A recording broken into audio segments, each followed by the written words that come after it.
Election day is closing in, and there are polls, all sorts of polls and surveys being released, all trying to figure out how voters are feeling about the issues and the candidates. And to help us make sense of the latest poll numbers, we welcome Paul Bentz. He's Senior Vice President of Research and Strategy at High Ground. Good to see you again. Thanks for having me. Thanks for coming on in. Before we get to the polling, there's a lot to get to here. We do have some early voting numbers. We're kind of seeing what's coming in, how much of it is coming in. What do we know? Well, early voting has started and ballots are starting to come in. And we know if people have or have not voted. We don't know how they voted. We won't know that till Election Day. But we do know if your ballot has been returned or not. And so there's about 500,000 ballots in so far, which is a little bit lower and slower than 2024 and in fact behind 2022. What we're actually seeing so far is a slight Republican return advantage by about 30,000 or so ballots, which is different than what we've seen in the last two cycles. In 2022 and in 2020, we actually saw Democrats ahead at this point at the same time. Does that suggest anything? What does that say about voter? First of all, just for voter engagement. Well, prior to 2020, we actually saw Republicans tended to dominate early voting. And then there was questions cast about what early voting was like, particularly in COVID, not necessarily here, but in other places. And the result was we saw a significant portion of Republicans not vote early, in fact, show up on Election Day. So this is a little bit of a return to form. But more importantly, I think it's a bit of an underperformance by Democrats so far. They don't have that same enthusiasm, at least to this point, that we've seen in the past few years. It also is compounded by the fact that it's a two-page ballot and that it took quite a bit of time for all the ballots to arrive. For example, my wife and I both got our ballots on the same day, but my daughter didn't get her ballot until about 5 days later. Yeah, there certainly seemed like it was staggered and stuff. But last point on this, does it suggest that the whole Republican narrative of there being problems with early voting, don't go, make sure you go to the polls, don't do this, is that that's kind of over, isn't it? It's somewhat over. I think they're still a little lower than they have been in the past, but what we are seeing is that hesitancy that really was holding Republicans back. They seem to be getting over it. They've spent quite a bit of money to encourage Republicans to return their ballot and to spend some time actually increasing voter turnout, and it seems to be working. Let's get to the polling now. Are they showing much movement? Let's start with the presidential race. I mean, former President Trump seems like he's had a slim lead for quite a while. Is that holding up? What are we seeing? So what we've been seeing is actually early on when Harris jumped in the race, we saw a little bit of a bump for her. And since that time, we've really seen the momentum come back to former President Trump. Poll after poll, we see him inching up a little bit higher. It's still within the margin of error. This is a dead heat right now. It's anybody's game. But we are seeing gains for former President Trump. He's been making headway among independent and unaffiliated voters. It also seems like they've made a concerted effort to try to get back some of these disaffected Republicans.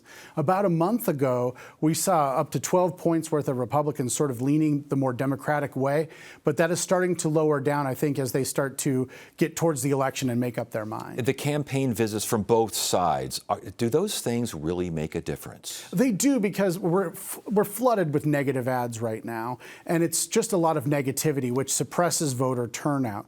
Having the candidates show up, having their surrogates show up is a way to increase enthusiasm and get different types of media attention, talk about different things than the typical campaign ads, and it's necessary. We're still behind pace of what we saw from 4 years ago in the number of visits, but I expect in these last 2 weeks we're going to see an uptick in people coming to the state. Last point on that, and really every race we talk about hereafter, get out the vote. Is that something of primary, maybe more importance than usual this go around? It's absolutely essential, especially when we're seeing these early numbers.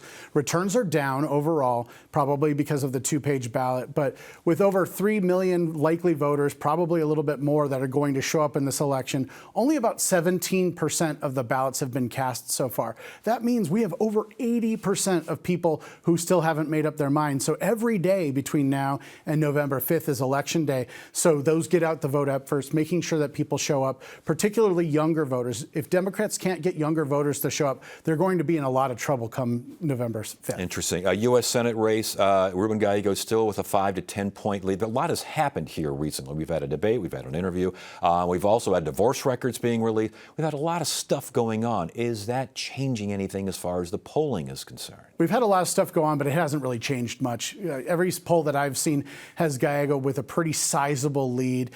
Lake is not able to get the same number of Republicans that Trump is able to get to. Gallego's being able to get a large portion of those independent voters as well as senior voters. He really seems to have a pretty solid base that they have not been able to break up. And while this divorce proceeding thing was something to look at, when they got in there and actually saw there was really nothing to talk about, it ended up not being that big of a deal. It doesn't look like there's an October surprise that's really going to help Lake at this point. Let's talk congressional races. Schweikert, Ciscomani look like they're in for some close races here. Does the polling suggest that either one of those two congressmen will continue being a congressman? I think there's a strong chance that both of them could, depending on how this voter participation turns out. We're seeing this Republican enthusiasm, and that would be two areas to watch closely.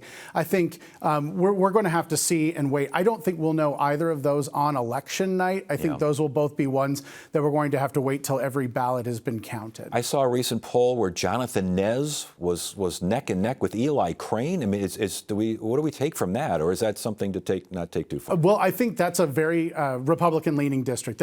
We have 9 congressional districts. Only 2 are really considered competitive.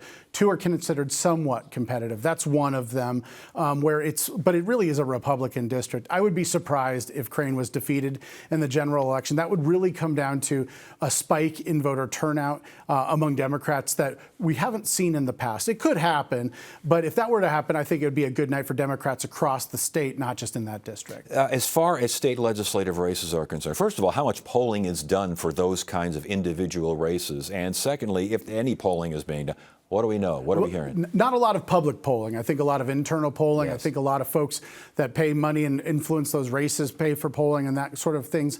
So we're seeing not a lot that's been publicly publicized. I will say that from what I've heard is that in sort of the outskirt areas, those are leaning more Republicans. The sort of the North Phoenix portion, which is District 2, has been going a little bit more Republican.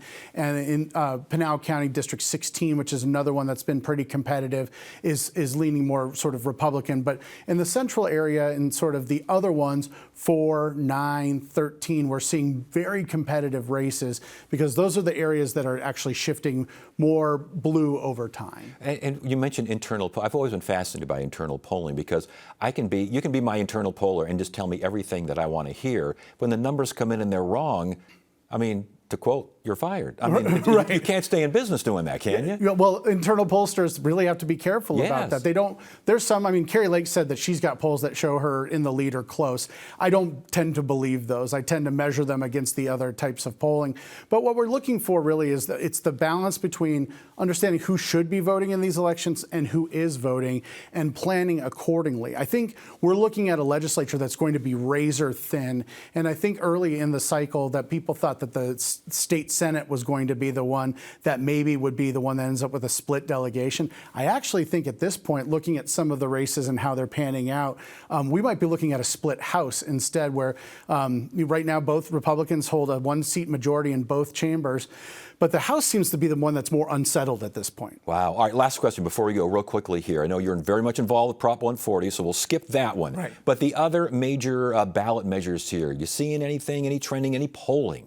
So both Prop 139, the abortion measure, that one is passing pretty handily. Last poll we did had it at about 58%.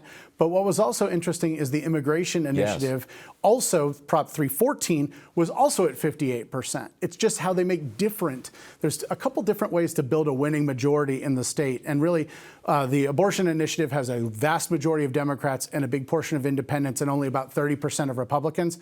And then you flip it for the immigration one. It's got only about 30% of Democrats, but 70% of Republicans and a majority. So there's, in this state, just for an interesting thing, there is a Gallego, Trump, abortion, immigration voter. Let that sink in. My goodness. All right, that takes a while to sink in. Paul Bentz, High Ground, good to have you here. Good information. Thank you.